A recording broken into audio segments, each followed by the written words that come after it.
గౌరమ్మ నీ మొగుడెవరమ్మ ఎవరమ్మ వాడెవరమ్మ గౌరమ్మ నీ మొగుడెవరమ్మ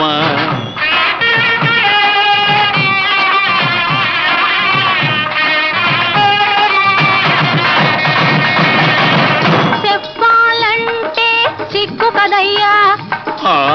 ఆనవాళ్ళునే చెబుతానయ్యా చెప్పు చెప్పు సిగలో నెలవంక